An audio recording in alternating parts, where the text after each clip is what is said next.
Nearly 2 million of the world's refugees are Iraqis, and the UN says that makes them the second largest refugee population in the world, right behind Afghanistan's war displaced. But thousands of Iraqis who resettled in neighboring Syria and Jordan were not welcomed with open arms, and many are living in squalor. Here's RTV's Paula Slia. Faris Atia has a bounty on his head.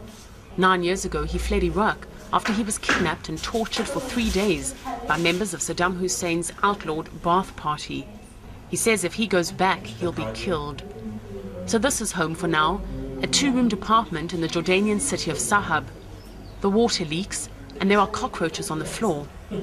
But even this accommodation, however Spartan, is a luxury Faris cannot afford. For 13 months, he's received not 1 penny from the United Nations High Commission for Refugees, the very organization set up to help people in his situation. I suffer in Jordan. The Jordanians don't treat me properly because I am a Shia. I barely survive. Each month I go to the UNHCR offices, but they keep saying you need to wait. You need to be patient. I'm supposed to get help from them, but they give me nothing. Faris survives on illegal jobs, which come his way sporadically, no more than 2 or 3 days a month. There are at least 250,000 other young men like him, most of whom are also survivors of torture. Once a week for 2 hours they meet here on the football pitch. It doesn't help them get work, but it's an escape from lives they're desperate to leave behind. It's the brainchild of Husaya Iraqura, who contacts wealthy Iraqis and asks them to donate the funds that the United Nations agency does not. She also gets help from an American woman who fundraises in the States. She feels that she's not just a civilian, but she feels responsible to compensate to the Iraqi people.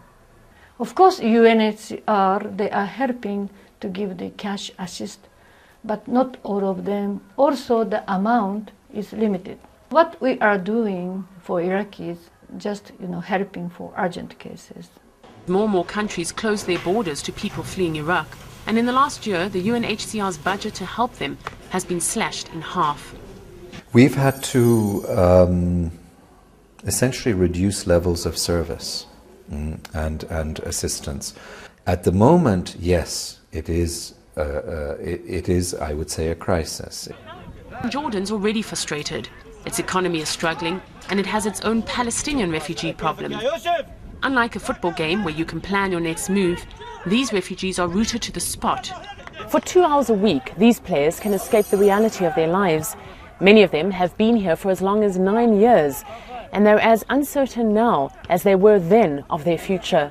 Paula Slia, RT, Sahab, Jordan.